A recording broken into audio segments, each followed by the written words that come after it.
தண்ணியில அணைக்கிற போது நீ துள்ளி குதிக்கிற மானு. ஆத்துல குளிக்கிற போது நீ ஆள கடிக்கிற மீனு.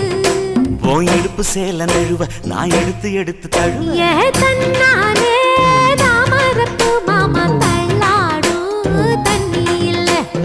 தாமர புத்திடுச்சு புள்ள தாவணி வாங்கி வரேன்.